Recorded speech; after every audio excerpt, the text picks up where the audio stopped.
Strictly Sports. I'm Jacob Brown, joined here with Mark Papaleo. We're going to go over the NFC side of the NFL today, as well as talk a little bit about the National Baseball Hall of Fame. The induction ceremony is today. And then there's actually some FAU news that's pretty staggering news came out today. And I'm actually going to lead off with that.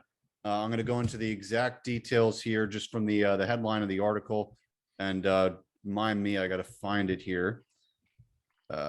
Okay, yeah. So I'll start off with this one. So FAU quarterback Nkosi Perry has signed an NIL deal with I want to say this right, Almereda Beer. It is believed to be the first beer liquor deal for a college athlete. Perry is repped by Trent Robinson of First Round Management. That's tweeted out by Darren Heitner. And then the second big piece of news today was that the Florida Panthers, the NHL team, they tweeted out making more NIL moves. We have offered NIL contracts to every eligible female athlete at FAU Athletics. Each athlete is welcome to apply to our Florida athlete program through Dreamfield Company. So two humongous pieces of news. And this is on top of FAU baseball. They just got a $1 million donation. And before that, the FAU head coach renamed to the to the Haggerty family head coach, because the football team got a $3.5 million donation. So FAU, they are seriously making moves right now.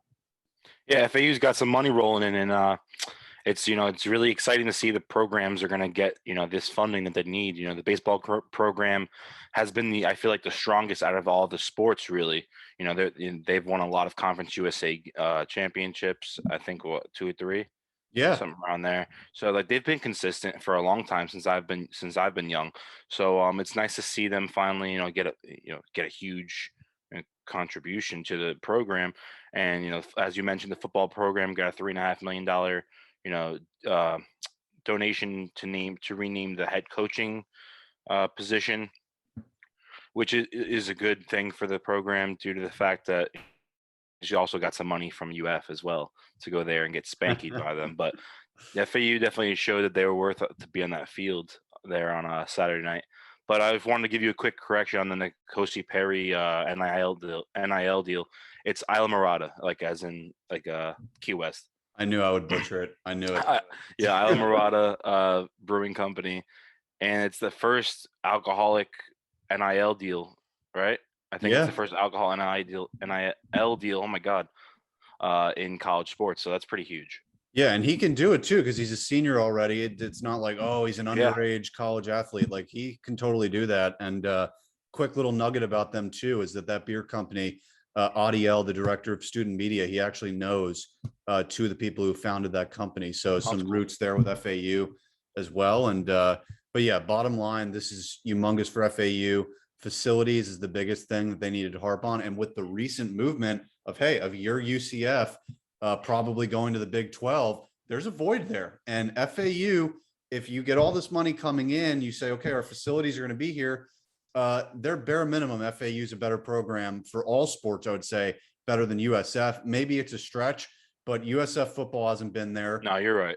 Yeah. Okay. So, I mean, if USF can be there, if UCF is finally getting their well-deserved move out to a Power 5 conference, FAU, they are really getting into a prime position here. So it's great to see for us.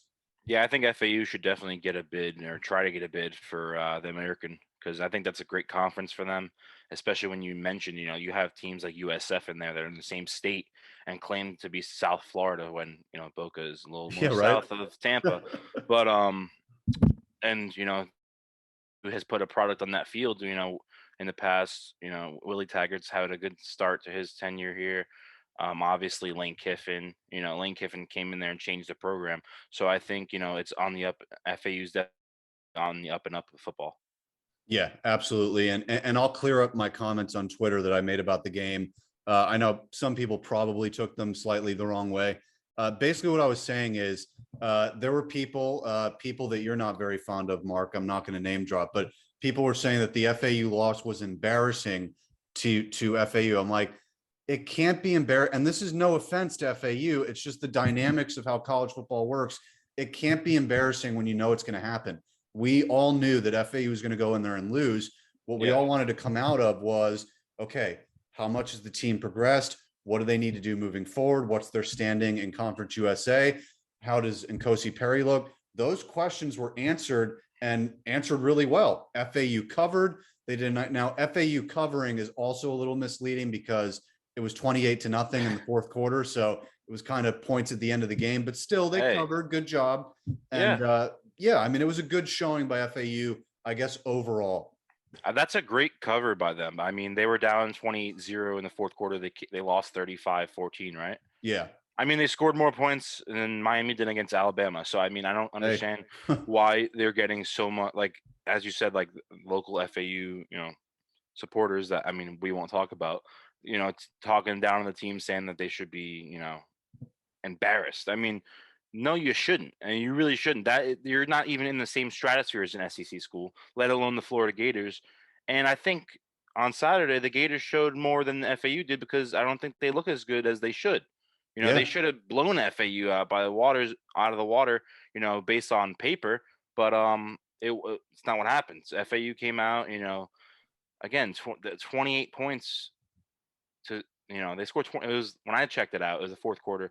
It's 28-0. How do you score 4 touchdowns in 4 quarters if you're the Gators against FAU? That should be more embarrassing. That's more embarrassing, I think, than FAU going in there and losing by 3 tuds.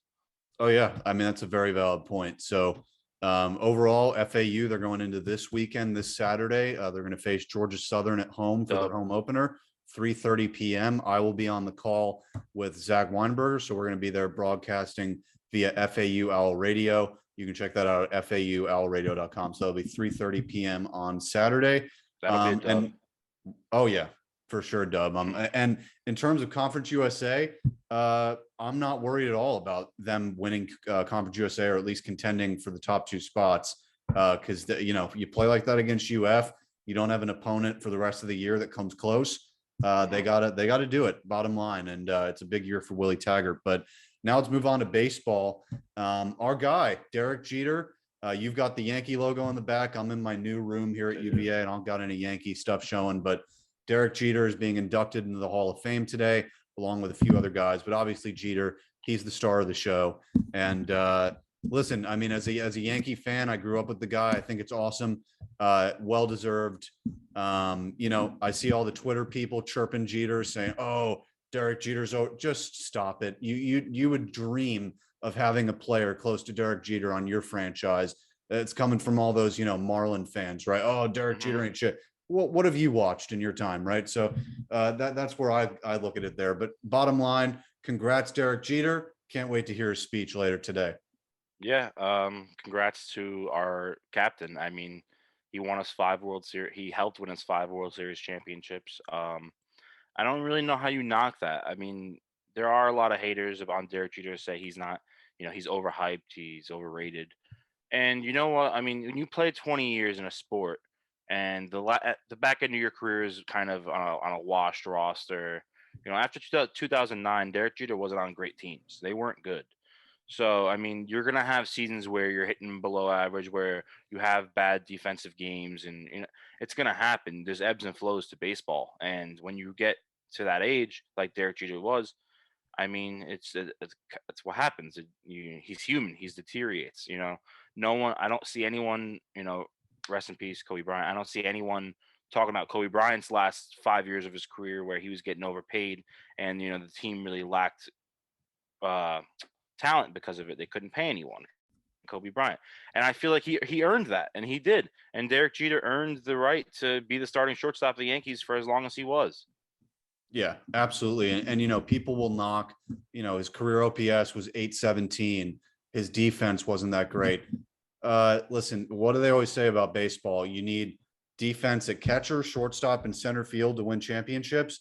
Jeter was the shortstop of 5 of them. So I don't think his defense was that bad that it prevented any winning. That is far from it. And listen, 3,000 hits. I retweeted something earlier today that Derek Jeter is the only guy. Yeah, Derek Jeter is the only player in MLB history with 250 plus home runs, 350 plus steals, and a 300 career batting average. Yeah, but he's overrated. Yeah, he's overrated. So, but yeah, looking forward to that speech for sure. So let's move on to the NFC preview. If you listen to our last pod, we did the NFC East at the end. Doesn't mean we can't do it again. So let's just get it out of the way. We'll do it quicker than the other divisions that we're going to do today, but we're just going to get it out of the way still because it's an NFC pod. So obviously I'm a Giants fan. So there is a little bit of influence there, but when you look at the NFC least, you really don't have to grasp at many straws to make an argument for your team. So I look at Philadelphia, they're at the bottom of the barrel. They're going through things, new head coach, first year for Jalen Hurts as a starter. Devontae Smith's a rookie. Let's figure this out in Philadelphia. They're kind of in the middle of, let's get some of the old guard out, circulate it in with some new stuff. They're just kind of in the middle. They still have Darius Slay, Zach Ertz, Devontae Smith. Those guys are still there. Their offensive line, some of those guys are still there, but they're getting older. So it's just that influx of let's mix in with the young and the new. So there'll be a thorn in some teams' sides. They're not going to win the division. They're not going to compete for a playoff spot. It's a different era of Eagle football. I think we can agree on that at the very least. So let's look at those other three teams: Washington football team, Dallas Cowboys, New York Giants. To me, I look at Washington. A lot of people are just going to kind of pass off last year as a fluke. That defense is still there. That defense did not go away. It's still a Ron Rivera defense. There is no escaping that. What I cannot avoid as looking at them from face value is their offensive weapons. There is no way in hell that the Washington football team will be able to ride out Ryan Fitzpatrick for a full 17 games. There's no way. Maybe 5 years, even 5 years ago, I'd question it and say, well, he's kind of bounced around team to team. He's just a journeyman quarterback. I'm not calling him a bad quarterback, but he is streaky. Everybody knows there's Fitz magic. And then the opposite of Fitz magic is the guy that's on the bench for the other half of the season. So he doesn't have very many receiving targets. Running game it's good, right? Antonio Gibson, you mix in guys in there. It's good, not amazing. It's not Zeke and it's not Saquon. So I look at Washington. The question is going to be the offense.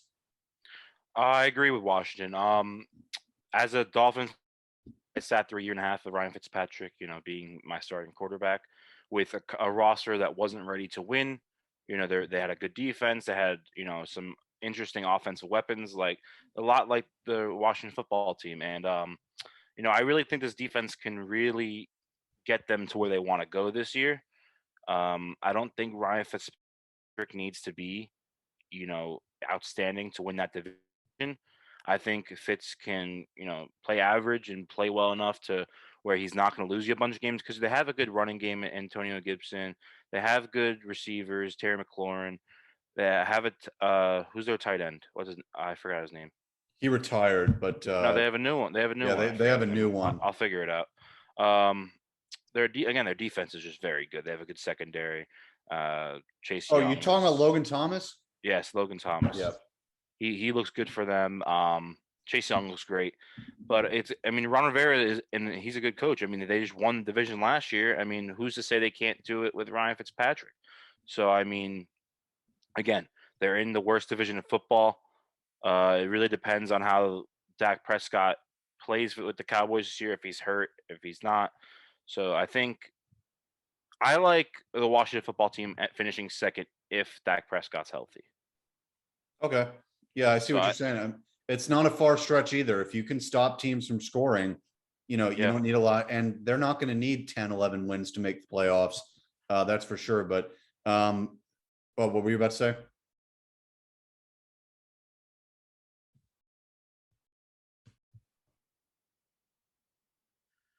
Yeah, so again, I watched Ryan Fitzpatrick for a year and a half, and he won us a lot of, he was able to win us some games. Dolphins went 5-11 his first year in Miami. They had one of the worst rosters in the NFL, and we were getting, patronized for tanking for whoever we were going to take. Tanking for Tua, tanking for whoever. Obviously, we took Tua, but and Ryan Fitzpatrick made that a very exciting year, even in the midst of all the losing. So I think Washington's getting a solid quarterback. I don't think it really helps them in the long term due to the fact that, they still don't have an answer from quarterback. But I can see them winning, maybe winning the division depending on injuries to the Cowboys. But if not, I could see them coming in second over the Giants. Yeah, it's fair. And, one thing that Fitz does give Washington is he gives that veteran security. He's been through it. He's led many locker rooms of 53 people.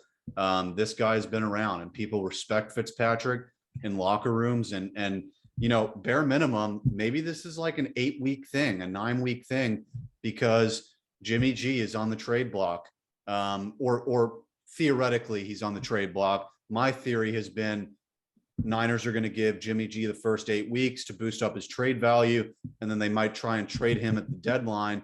They'll give him the games against Seattle and the Rams just to see, okay, is Jimmy G really our guy, or do we want to try out Trey and get some more dynamics?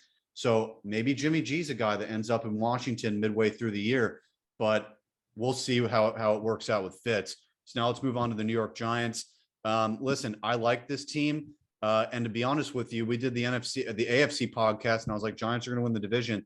I'm starting to kind of just like, I'm talking myself back from it as a fan, because so much has to go right for the Giants as well, to where you can look at it on paper and say, oh, you got Kenny Golladay, Sterling Shepard, Kadarius Toney, Evan Ingram, Kyle Rudolph, Saquon, offensive line upgraded with Nate Solder coming back, Andrew Thomas on year 2 at left tackle, Daniel Jones, last chance, right? You added Dory Jackson at corner from Tennessee. Things are going in the right direction, but at the same time, none of these guys have ever put it together as a group. And so at least you can look at Washington and say, they did that last year. You can look at Dallas and say, Dak's been there, done that. Daniel Jones has never been there, done that. So he's got to prove first, okay, I can lead a group of guys. I can reproduce, or not reproduce, but I can give Kenny Golladay the same production that he had with a guy like Matt Stafford. Like, I was thinking about that the other day. Kenny Golladay, his stats, number 1 receiver, catching passes 30. That's Matt Stafford. That ain't Daniel Jones. So Daniel's going to have to replicate what Stafford was to Kenny Golladay. Can he even do that? We have no idea. So that's really when I look at a team and I say, okay, you've got it on paper, but I look at quarterback and I say, I don't know. That's kind of where I'm stuck with this Giants team now. I agree 100%. Daniel Jones has been an issue for the Giants since he's been drafted. He hasn't really grasped it. He's been a better runner at times than he is a thrower of the football. They upgraded their offense. They got Kenny Golladay. They added Kyle Rudolph. Evan Ingram should be good if healthy. Kadarius Toney from the draft. From UF. Good pick. And Sterling Shepard's still there in the slot. It also depends on Saquon Barkley's health, because I think that is your biggest asset on your offense, is that run game. And without that run game, your offense is nothing, because Daniel Jones can't, just throw the ball on, every time, because he can't throw the ball anyways, in my opinion. But your defense looks solid. They've obviously upgraded with Dory Jackson. I'm not sure. I didn't really pay attention much to the draft. Did they answer any issues with the draft with defense? Draft was okay. They didn't go too heavy with stuff, because they drafted Toney, and they kind of the draft is kind of just like, they're not getting stars, but they're getting guys that are going to be a little bit better. Guys. Okay, they're getting better. Well, all right. So again, I feel they're a 3rd place team in that division if Washington can do what they did last year. But if Daniel Jones can play well, and if Saquon stays healthy, they can win the division. But a lot, like you said, a lot of big ifs. A lot of things have to go right for this New York Football Giants team to win the NFC East. Absolutely. And actually, the Giants draft, I was looking up his exact name for you. Went to UCF. The corner Aaron Robinson got drafted by the Giants. So might be a nice ad as well. Yeah. Aaron Robinson was a good player in college. I do remember him going there. Didn't you guys get Tay Gowan too? Take who? Tay Gowan. I don't know. We got CAYGOWAN. Not in the first 6 rounds, at least. Let's see. Yeah, because the Giants went Kadarius Toney, then they went Azeez Ojulari from Georgia, then Aaron Robinson, then Ellerson Smith, and then Gary Brightwell. I'm sorry, Tay Gowan's on Arizona. My bad. I see. Okay. But Aaron Robinson was a good player for UCF. I like him a lot. All right, good. So we'll move on to those damn Dallas Cowboys. How about them Cowboys? Every time I think of the Cowboys, I think of Stephen A. Smith. Just knee-jerk reaction. But listen, I watched Michael Irvin. I don't know if you saw this. I'm not a big First Take guy anymore. I haven't watched really in years, but I saw it pop up on my thing. Michael Irvin's 5 reasons why the Dallas Cowboys are competitors. And he goes up there and he screams for 4 or 5 minutes about why they're going to be amazing. And he's like, Dak is back. We got Tyron Smith and Jalen Smith. All these guys are back. Van Der Esch, blah, blah, blah, blah. We drafted Micah Parsons. Okay, I like the Dallas Cowboys, but last year their defense was the worst in franchise history. They gave up the most touchdowns and the most points in franchise history. And this is the Dallas Cowboys that we're talking about here. Don't tell me that, oh, Micah Parsons, Neal from Atlanta, Van Der Esch being healthy, Jalen Smith. I get it that a lot of guys were injured. Don't tell me that, bringing in these guys is just going to suddenly revive them, bring them to a defense that's going to compete. Because if we all remember correctly, the Dallas Cowboys defense has been a problem during the entire Dak tenure. Okay. It's always been a problem that, Dak's got to outscore his defense. He's got to keep up with his defense, giving up 28, 35 points a game. They've always been like that. Second point that I have with Dallas is this. Do people not forget that going into his injury, he broke his leg, whatever happened last year, the Cowboys were 1-3 and basically should have been 0-4 before he got injured if it weren't for the ineptitude of the now current defensive coordinator, Dan Quinn, for the Cowboys, if it weren't for his own aptitude giving the Cowboys that dub. So why is it happens every year. You go into the season, everyone obsesses about Dallas. And do we not forget they were fucking basically 0-4 the season before Dak got injured? Yeah. I mean, they're coming off the worst season of Hard Knocks I've ever watched in my life. So, and they have a hell of a lot of personalities in that team. Dak Prescott, CeeDee Lamb, Mark Cooper thinks he's the best receiver in the NFL somehow. Zeke. I mean, they have a good defense with DeMarcus Lawrence. I mean, they have a good defensive line with DeMarcus, headlined by DeMarcus Lawrence. They added Micah Parsons to an already solid linebacker room with Leighton Vander Esch and Jalen Smith, former Notre Dame kid. Again, on paper they are stacked. They are probably on paper the most talented team, one of the most talented teams in the NFC. But I see on tomorrow night, actually, they are going to be routed by Tampa Bay Buccaneers. So, I mean, it all comes down on that defense and Dak's health. So, I don't know. The sky's the limit for this Cowboys team, but I don't think Mike McCarthy's a good coach. I think he's been overrated. Any coach that only gets one championship with Aaron Rodgers because they can't give him everything else around him that he needs to succeed. The 1 year Aaron Rodgers, the Packers had a great defense. They won a Super Bowl and it never happened again. I think they're kind of, overrated at this point. They need to find their identity first. And I think that's going to start with Zeke. I think Zeke's going to have a huge role this season with the team. So, again, they should win in division, but we'll see.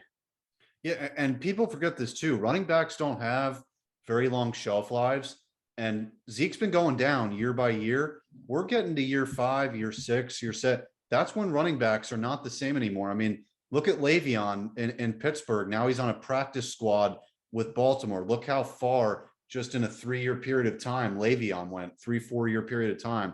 So the Cowboys are in a situation now that where if Zeke's not performing, you're like, well, we don't even have a star running back anymore because these shelf lives are not long. And what I also thought it was interesting, I actually did some research into the Cowboys this morning. Dan Quinn said a few practices ago, he said, we're going from the 3-4 scheme to the 4-3. Some people think it's specifically in reference to Lawrence complaining about, he was like, I never get to stand up on defense. Well, now this 4-3 gets to, kind of change his style of play. I don't know if this is actually going to impact Dallas heavily, but they are definitely changing the way that they play defense. And you kind of have to, right? That's the devil's advocate. Yeah. You have the worst year ever. You have to change, but it is some sort of schematical change for Dallas that's going on. Yeah. I mean, they made a good change to hiring Dan Quinn to be the defense coordinator. I think he's a good defensive mind. Their secondary is still god awful. Keanu Neal is the best player they got, I feel like in that secondary. Yeah. Other than that, I mean, yeah, it's kind of the same shit, different year for the Cowboys. Yeah. Hey, listen, they always beat themselves. So if they're going to lose, it's going to be their fault. And the one thing that does benefit them this year is their schedule. They play the Bucs week 1. But then after that, they don't play really a competitor at all until week 11 when they get Kansas City. So they have a pretty nice schedule. That's really what's going for them. So we'll see how that works out. Take the points on Thursday. Absolutely. Absolutely. So let's move on to that NFC North. This is going to be an interesting division too. I think, again, just like we ruled out Philadelphia, we don't really have to talk about Detroit. Jared Goff, though, did come out with some comments today saying, I don't want to curse, but he basically was saying, we don't give a shit that people say we're going to suck. I'm sorry, Jared, but you're going to suck. So let's move on to the rest of that division. Minnesota, Chicago, Green Bay. Basically, it's Green Bay's in first, and we got to figure out who's in second place. So Minnesota, Kirk Cousins is back. Mr. I won't get vaccinated. All the wokies are freaking out over him. And then you got Chicago with redhead Andy Dalton and its starting quarterback. So which team do you like more right now going into the season, Minnesota or Chicago? I feel like I have to go Chicago here only because, they have a good defense. Headlined by Khalil Mack, Roquan Smith. They have a solid secondary. Their offensive line looks good. It all really depends on when they're going to start Justin Fields, because Andy Dalton is not going to win them a lot of games. Andy Dalton is a good field general. He's been there, done that. Did you freeze? Oh, no. I guess look at you didn't freeze. He's been around the league. He was on Dallas last year. He played well for them. Again, their defense was terrible. Couldn't keep them in ball games. So I think Andy Dalton needs to be benched by week 3 to even give them a chance to really win, to give the Packers a run for that division, and to get a wild card slot, because Justin Fields looks ready to go. They got a solid running game with David Montgomery and Tariq Cohen, Allen Robinson out there at wideout. They also have Darnell Mooney. They have a lot of pieces around there, and it just depends on who's at quarterback. And you need Justin Fields out there. If he is the number one guy in the locker room, he definitely is, man. We know Andy Dalton is. We know just what Justin Fields is from his college tape and what he can do, and we know things he can't do. So why don't you throw him out there week 1 against the Rams and see what he can do, because that's a really good defense. And what's better than getting the game speed week 1? Yeah, and to me, it's just so questionable, because if you're Matt Nagy, who before he was hired in Chicago, known as this offensive guru, how long has he been waiting to play with some toys, right? He's had Mitch Trubisky, who he couldn't really work with. Now he's going to start out this year with Andy. You can't do anything with him. He's just going to stand back there and do nothing, really. That's just who he is at this point in his career. Right. Exactly what you're doing right there. That's what you tell Andy to do. And I released a Twitter video on this I think last week at some point, and I said, why does Zach Wilson get to start and Justin Fields doesn't? I'm not saying Zach Wilson shouldn't start. That's not my argument. What I'm saying is, why does Zach get thrown into the fire? Why is Mac Jones getting thrown into the fire when they have fucking Cam Newton? Why was Jalen Hurts being thrown into the fire last year, right? So you have all these situations where these rookies, they get thrown into the fire. What's the difference here? Justin Fields, out of all those quarterbacks I just mentioned, he has more qualifications than any of those guys. And more around him. Right. I mean, way more around. I mean, Justin Fields went to the national championship. He played in the Big Ten. He was Ohio State's guy. Zach Wilson, he's great and everything like that, but he's undersized and he played at BYU. So I'm not taking anything away from the guy. The only thing he has on Justin Fields is that he was taken ahead of him. That's it. So Justin Fields, to me, I agree with you 100%. He needs to be in that starting quarterback role for sure. Yeah. But I agree with you. Chicago's better than Minnesota, and then Green Bay in 1. So let's go to that NFC South and take a look at that. So Jameis Winston was actually chosen over Taysom Hill for that starting quarterback role. I like it, except it makes New Orleans look really dumb with that contract to Taysom Hill. So I love Jameis in that role. I think legitimately, I lived in Tampa. Jameis got a lot of shit dealt his way. I get it with the picks and everything like that. You take away 10 of them, and I don't even think people are talking about the picks as much with leading the league in touchdowns that year. If he can trim it down just a little bit, now he's going to have a much better head coach over in New Orleans with Sean Payton. You're going to give him Michael Thomas in week 6. He has Kamara. He's got all these guys. Now, outside of Michael Thomas, receivers are very weak. because Emmanuel Sanders is gone. But I look at New Orleans, and I'm actually really optimistic with Jameson there. And also body type wise, he's not as beefy. He looks a lot more lean. So I'm actually really optimistic for Jameis Winston. I do think they made the right decision with Jameis. Jameis, threw for 5,000 yards and led the league in touchdowns at one point.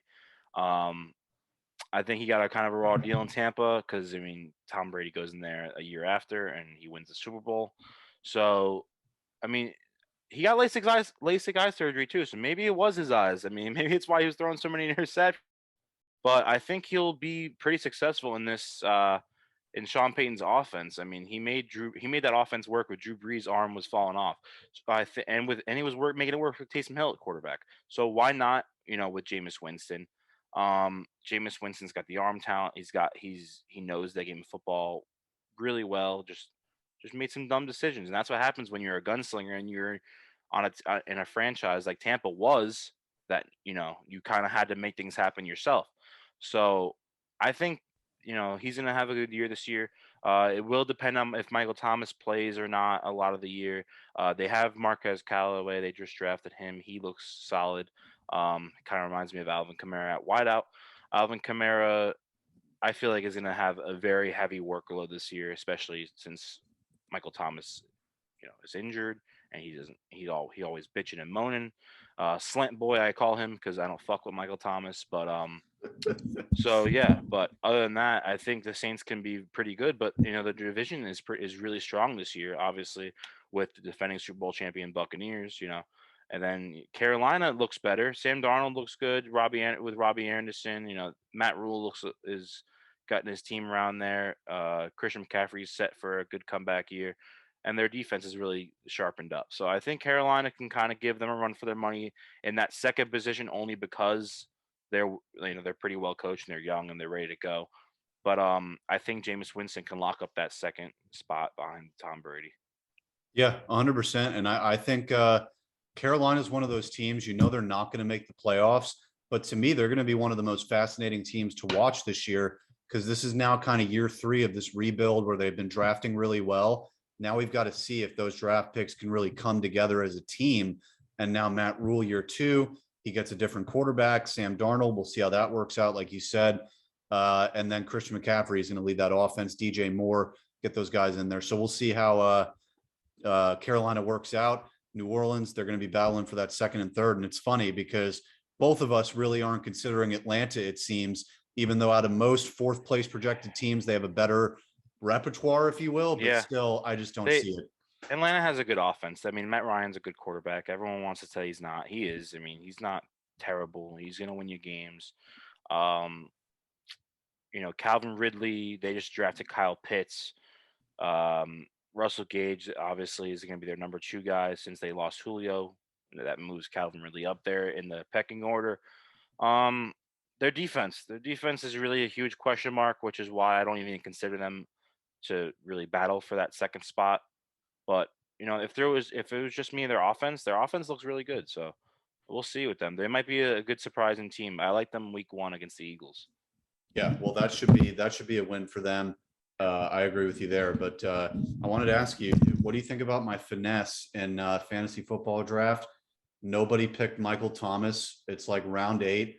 I had him queued up in my queue for like 6 rounds because I was like, every fantasy draft I do, I look at the injured guy and I'm like, I'm getting him because whenever he comes back, I don't care if I get him for half a year, it's still that guy. Yeah, I'm not getting Michael Thomas in week 6. It's not bad. Yeah, I did that with Deshaun Watson, so we'll see.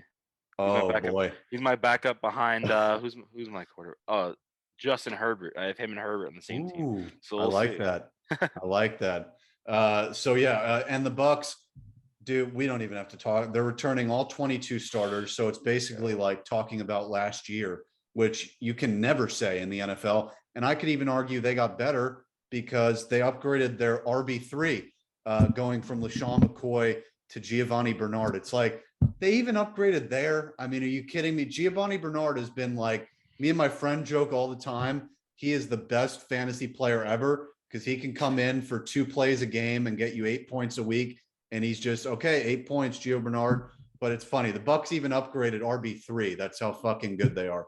Yeah, the Bucks are going to find a way to, keep getting better. I mean, it's crazy what happens when you listen to your franchise quarterback and one of the best quarterbacks ever. It's Oh pretty yeah. nuts, yeah, I don't know. Maybe the front office in Green Bay should figure it the fuck out. But yeah, I mean, they're gonna get better. They have the money to, especially when Tom Brady's not taking top dollar when he should be because he's still up there with the top 5 quarterbacks in the NFL at age 42. I mean, they're just a wagon. They're a wagon. They're going to be able to run that ball down your throat with Ronald Jones and Leonard Fournette still. They're going to be able to throw it out while they're talking about Antonio Brown looks better than he ever has in the past 5 years, and he looks, he's determined to be up there. So I think he's going to have a good year for them. Mike Evans, again, you can't say enough about this team. They have Gronk and OJ Howard too. They're That's the stacked big thing everywhere. too is OJ because he didn't play last year. Yeah, no, they're stacked everywhere. So we'll see what happens. I like them to obviously win that division again, and we'll see them in the NFC Championship. So 7-time Super Bowl champion Tom Brady, pretty sick. So what other division we have? With the NFC West. That's it. Yeah. So yeah, this one might be the best division. It's either this or the AFC North are the best divisions. So I'll give it to you, Mark. How do you think it's going to flesh out in the NFC West? I think Cardinals come in last. I know, right? It's I don't sad. think Cliff Kingsbury's not an NFL coach. He wasn't a college coach. How is he an NFL coach? He had a terrible record at Texas Tech. They gave him a job because he's friends with Sean McVay. Oh fuck, I should shoot that guy a DM because I need a job too in the NFL. But like it's just unbelievable. Like I don't think he's that good of a coach. I think he's definitely the worst coach in that division. Yeah. So I think, no matter how much talent you got on that field, it doesn't really matter because you got to win within your division, and that's hard, man. I mean, Kyler Murray, DeAndre Hopkins, they just add James Conner to be Chase Edmonds' backup, that should be a solid backfield. We'll see. I still not sold on Chase Edmonds. Their defense got better. Who did they just add on defense? Oh, JJ Watt. So we'll see how they utilize him. Again, I mean, it's really hard. You can't really go wrong with picking this division because they're all very good teams. They're all very good rosters. But I think it starts with the coaching, and I think Arizona has the worst of that in this division. No, yeah. I mean, when you're splitting hairs in a division like this, it's always what do we have? O-line, QB, and coach. And you could argue Arizona has one of those. I mean, because Kyler's great, but even some Arizona fans are willing to tell you, like, is Kyler really the guy, or is he just like a really above average guy? I like him, but yeah, until I think he he's wins, the guy. Yeah, I think he's very good. It's just a matter of his size kind of it limits him a little bit because he has to get out of the pocket more. But yeah, I guess I like them there at 4. It sucks to say because they're an exciting team. Yeah, and this is the tough part for me because it's like you could make a valid argument for San Francisco, Seattle, or LA to win first place. And you look at the playoff spots and it's 3 wild cards. So you could see 3 of these 4 teams making it very legitimately. So just because I don't have a team winning the division doesn't mean they can't make the playoffs altogether, although it makes it more unlikely. So I guess the way I would go, technically, could all of them make it? They could, yeah. That'd be fucking bananas. They could, yeah, right. Because you could have first place and then second, third, fourth. I'm trying to think about it. If they're all if they're all like 11 plus to win teams, yeah. Yeah, but the thing is, they're going to beat up on each other. That's how it kind of cancels itself out. Yeah. But it is true though, because it's like the Saints aren't necessarily going to make the playoffs. NFC East, second place team, not necessarily. NFC North, same thing. Exactly. Like all the second place teams, I like them better than all the second place teams in all the NFC. Yeah, they're better, they're better than the football team and the Giants. They're better than the Bears and the Vikings. They're better than the Panthers and the Saints. I mean, they're all better than them. So it's kind of not fair that they're all in the same division because it kind of screws us out of seeing the best football possible in the playoffs. Yeah, but I mean, those are 4 good teams, and I think San Francisco, depending on if Jimmy G's playing the whole year, Trey Lance, I think they have too much internally going on to win this division. I think there's too much battle in each other. Like there's too much going on behind the scenes, and they can't really focus on the field. And I think it's gonna be a mental battle with Jimmy G, and Trey Lance goes out there, he's going to have some growing pains. So I like seeing the Rams and the Seahawks in the 1 and 2 spot. I think they're going to fight for it all year. I'm going to go with San Francisco in second, with Okay. LA in first, Seattle in third. Reason I say that, Russell Wilson every year, first 6 weeks, there's that trouble with the O-line of getting it formed together. It's every single year. And Russell, he's running for his life. How long could you possibly keep doing that? Especially because I believe it's the NFC West faces the AFC North, and they're going to be going up against Cleveland's D-line, Pittsburgh's D-line, and Baltimore. So those D-lines coming at you with an O-line that's weak, that scares me. And I look at San Francisco and I say, you could say what you want about quarterback, but 32 guys, I believe the number was, whether it was COVID or outright injury, were out last year for this team coming off a super. So 32, and these rosters are of 53 guys. So that's 3/5 of your roster were out of commission at times during the year. That's a big thing. They still have the coaching. They add in a Trey Sermon and stuff like that. So you could see it out there with San Francisco, and then LA. I like Stafford. Now I see Coward, and you could say what you want about Colin Coward, but he lives out in LA and all of his sources are out in LA. He doesn't seem too confident about Matt Stafford in LA. I like it. Stafford was a top 10 quarterback for the last decade in a dumpster fire city in Detroit. Give him the weapons with Woods and Kupp, and it would have been Cam Akers, but now it's Sony Michel and Henderson. So he's got the tight end situation going strong, and Aaron Donald. I like the Rams just from star power. So we're differing a little bit here, but we're picking hairs.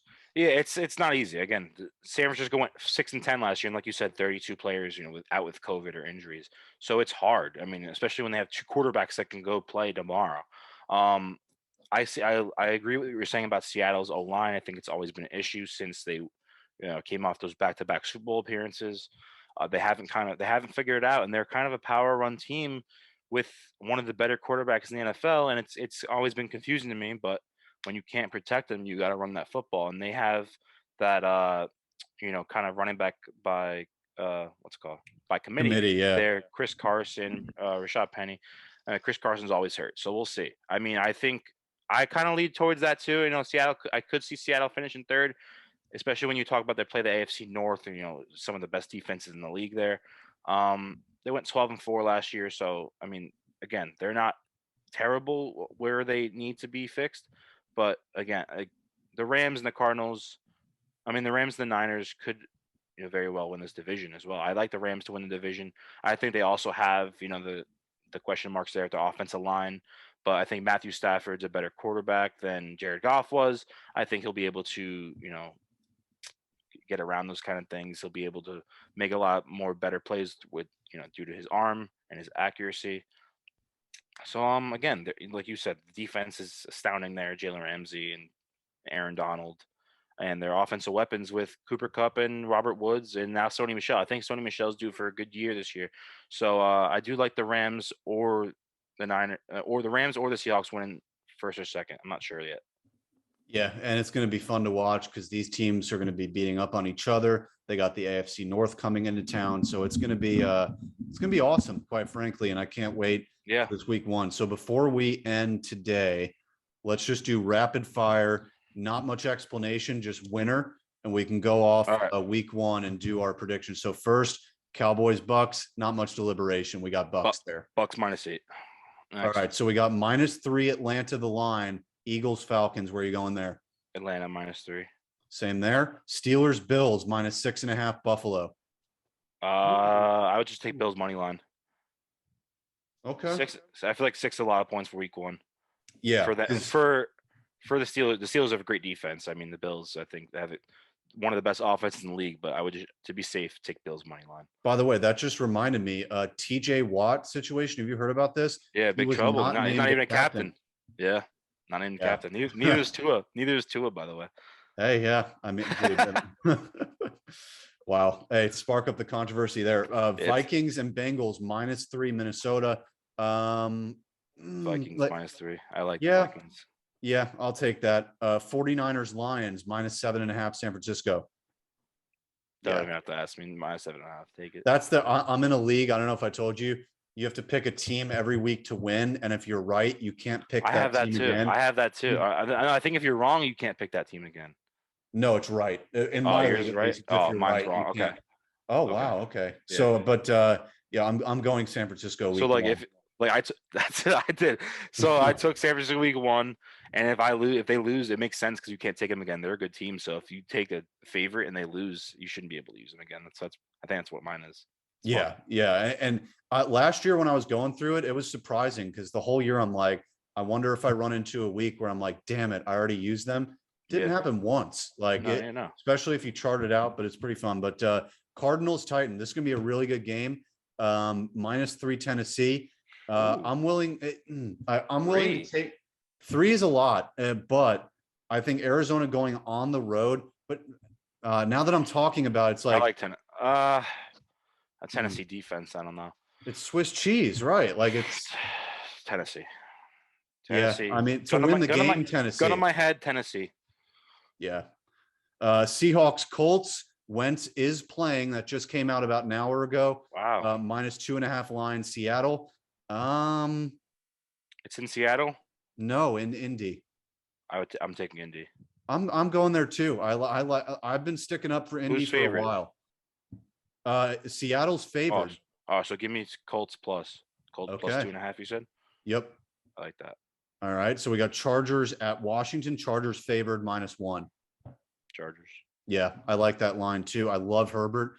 I'm gonna rave all year. You're gonna get tired of hearing it. I'm gonna rave all year about. Listen, I'm not tired of hearing it. I love Justin Herbert as much as like I shouldn't because the Dolphins could have had him or Tua, and a lot of Dolphins fans hate Justin Herbert for that, but I think he's a very good player. Absolutely. Jets Panthers. This is funny scheduling. Of course, Sam Darnold first game outside of New York, playing New York, but the line is -5 Carolina. A little bit too big, but it's also the Jets. I don't know. I think we could see Zach Wilson go out there and try and if Zach Wilson goes out there and lights it up, it's going to be the talk of the week, and I don't really want to hear that. So, the under. Okay. All right. We'll take I have no clue where to go with that. I guess Carolina should win that game, so I'll go Carolina. Yeah, it's just like you look at that 5 and you're like, do I want to take 5 like week 1, maybe week 4? I'd be like, yes. Yeah, money line. Yeah, absolutely. So we got Jags and Texans, no Deshaun Watson. So Trevor Lawrence's debut, -3, favored Jacksonville. I'll go that too. Yeah. Yeah, so I like that line there. Big game here, Browns Chiefs in Kansas City. Line is -6 Kansas City. Browns Chiefs -6? Yeah. Holy shit. Browns +6. I agree with you. I think it's going to be a relatively close game. Dolphins Pats. It's in New England. Patriots are favored -3. Good. I am. Listen, I think that you're going to fucking hate me. I think the Pats are going to win the game. That's fine. But I think it's going to be within a point. I don't think it's even a field goal. I think it's going to be very close down the line. Listen, everyone, whoever's listening to this, take Dolphins money line. Take your free money. It's plus money. Put $20 on it. Collect a little bit, and you'll be chilling. I promise. Absolutely. But do you have a winner? Dolphins money line. Okay. Take your plus money. All right, thank God. I was going to say you got to rip off that hat if you said otherwise. No. Dolphins money line. All right. So we got Packers at Saints. Green Bay -4 on the road. I agree with that. I don't think Jameis makes it close. Where is the game in Jacksonville? It's in New Orleans. No, it's not because the hurricane. They're going to move it. Oh shit. I think I'm going to take the Saints spread there because I think it's going to be in Jacksonville. They actually made it. The Saints looked at how much flights were from Green Bay to Jacksonville. It's the highest price point and the farthest flight they could make like for that week. So yeah, they're kind of being spiteful there, and fuck it, makes sense. And Aaron Rodgers hasn't won a lot of games in the state of Florida. I saw someone talking about it yesterday. He's not the best in Florida. He wins games, but he's obviously not the best. He's way better in a dome. So if they were going to go to Dallas, I would take the Packers with the points. But since I think it's going to be in Jacksonville, and I think Jameis Winston, playing college football in Florida, playing with the Tampa Bay Buccaneers, I don't think that will be an issue for him, especially when he's grown up in the humidity in Louisiana. So I think I would take the Saints with the points there. Okay. My Giants. It's Broncos Giants. Line is -3 Denver. Bias aside, I don't understand this line at all. I think the Giants have a better roster and they're the Where home is it? team in New York. Oh, all right. Yeah, I like the Giants. It's weird. Yeah, for sure. I like Giants too. Then we got Bears Rams -7.5 Rams. They're the home team. I think that's too much. But it's Andy Dalton. I guess maybe the Vegas people are worried about Chicago being able to score. Still though, I mean, I like at least taking the plus there. Yeah, if you don't know where to go with that, take the under. Yeah, I do like the plus there. All right, and then we got one more game. Ravens at Vegas. Line is -4.5 Baltimore. The game is in Vegas. Slam the -4. It's the lock of the week. Slam the -4. Yes, sir, dude. Raiders defense is terrible. The Raiders offense can't score. Take the fucking 4 points. Absolutely, dude. All right, man. Week 1's coming. We're actually here. Can't wait for it. And the next pod we do, I know we barely touched college football. We'll do a mix next time. It's just because we had to do the whole NFC today. And it's 1:32. We got Derek Jeter, Hall of Fame speech. It's coming right now. So we're going to depart and go watch that. But this is a great pod, Mark. Had a lot of fun going through the NFC. And yes, you can listen to our AFC stuff. It's on the same podcast channel, just the last pod, the most recent one. You can follow us on Twitter at Strictly Sports P and on Facebook and Instagram at Strictly Sports Productions. You can find the video versions of these on YouTube at Strictly Sports Productions as well. Go to the playlist. Everything is sectioned out into the playlist. You can find everything pretty easily. So that'll do it. For Mark Papaleo, I am Jacob Brown, and we will see you for the next pod.